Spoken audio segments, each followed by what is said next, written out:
IPL को लेकर एक बड़ा और संवेदनशील फैसला सामने आया है। बांग्लादेशी तेज गेंदबाज मुस्तफिजुर रहमान को लेकर उठे राजनीतिक और सामाजिक विरोध के बीच अब बीसीसीआई ने अपना एक सख्त रुख अपनाया है और बीसीसीआई के निर्देश के बाद केकेआर ने मुस्तफिजुर रहमान को हटा दिया है।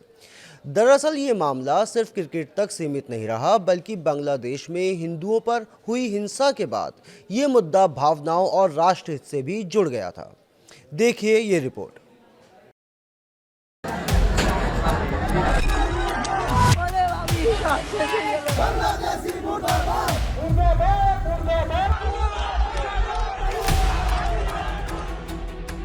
बांग्लादेशी तेज गेंदबाज मुस्तफिजुर रहमान को आईपीएल से हटाने की मांगों के बीच बीसीसीआई ने बड़ा फैसला लिया है।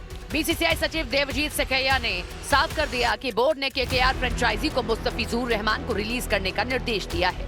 बांग्लादेश में हिंदुओं के खिलाफ हिंसा की घटनाओं के बाद भारत में कई संगठनों और नेताओं ने मुस्तफिजुर रहमान के आईपीएल में खेलने पर आपत्ति जताई थी।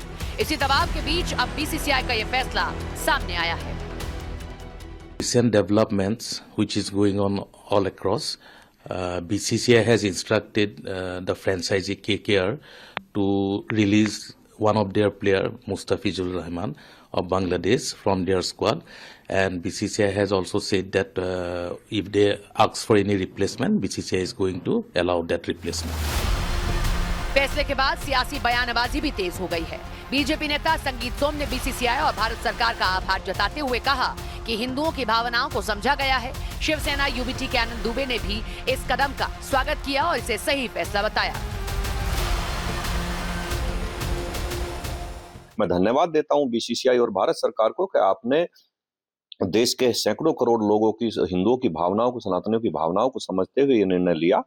और शाहरुख खान जी को भी मैं यही इस टाइम कहना चाहूंगा कि आपको देश के सैकड़ों करोड़ सनातनियों से आकर जिनकी भावनाओं को आपने ठेस पहुंचाई है, आपको हाथ जोड़ के माफी मांगनी चाहिए और देश के सनातनी आपको माफ करेंगे, ऐसी मुझे उम्मीद है। के सचिव सैकिया जी को दिल से धन्यवाद देते हैं कि उन्होंने देश के करोड़ों करोड़ों हम हिंदुओं की भावनाओं को समझा, भारत के देशवासियों को भावनाओं को समझा कि बांग्लादेश और पाकिस्तान के किसी भी क्रिकेटर को, किसी भी खिलाड़ी को हमारे देश में न तो मैच खेलने के लिए आना चाहिए और न तो हमारे आईपीएल में, चाहे देश में हो चाहे देश के बाहर हो, उसमें हिस्सा लेना चाहिए।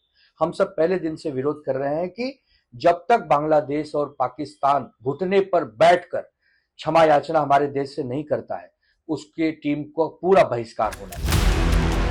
हालांकि इस फैसले पर विरोध की आवाजें भी उठी।